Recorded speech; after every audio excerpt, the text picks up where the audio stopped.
Hi friends, తేరు జరిగిన next day అయితే చక్ర స్నానం అయితే చేస్తున్నారండి. నేనైతే ఫస్ట్ టైం వెళ్ళాను. ఫస్ట్ చక్రాన్ని కోనేరులో ముంచిన తర్వాతే మనమైతే దిగాలండి కోనేరులోకి.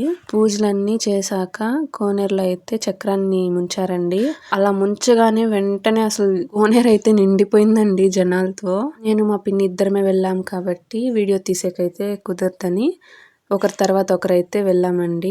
ఫస్ట్ మా పిన్ని వెళ్ళారు. బాటిల్ తీసుకొని ఏం చేస్తారా అని చూస్తే కోనేరులోని వాటర్ అయితే పట్టుకున్నారండి. ఇంటికి తీసుకెళ్ళాము మంచిదని చెప్పి. నెక్స్ట్ నేనైతే వెళ్తున్నానండి. కాసేపు కూడా ఉండట్లేదండి. అసలు అలా వెళ్తే ఇలా పంపించేస్తున్నారు. ఫాస్ట్ గా 3 మునకలు అయితే వేసేసి బయట అయితే వచ్చేసాము.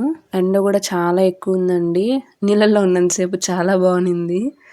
చక్ర స్నానం అవ్వగానే కోనేరు అయితే లాక్ చేసేస్తారండి. ఇక్కడికి మళ్ళీ అలో అయితే ఉండదు. నీళ్ళలో నుంచి బయట వచ్చాక ఇదండి నా పరిస్థితి. మళ్ళీ ఒకసారి ఎలా ఉందో అలా చూసేసి వస్తున్నాను. హాఫ్ ఆఫ్ ది కోనేరు అయితే ఖాళీ అయిపోయింది. ఫస్ట్ టైం వెళ్ళా కాబట్టి నాకైతే ఎక్సైట్మెంట్ గా ఉన్నిందండి. అక్కడ కాసేపు టైం అయితే స్పెండ్ చేసేసి మళ్ళీ ఇంటికి రిటర్న్ అయిపోయాము. ఇంటికి వెళ్ళగానే మా బాబాయ్ అయితే డైరీ మిల్క్ ఇచ్చారు. మా పిన్ని వాటాలేస్తుందండి. తమ్ముడికి 3 పీసెస్, నాకైతే 6 పీసెస్ వచ్చాయి. ఇది తినగానే మళ్ళీ మా బాబాయ్ ఐస్ పాప్ అయితే ఇచ్చారు, ఆరెంజ్ ఫ్లేవర్. ఇది కూడా తినేసాను, అంతేనండి. నెక్స్ట్ వీడియోలో కలుద్దాం. Thanks for watching. Please to subscribe.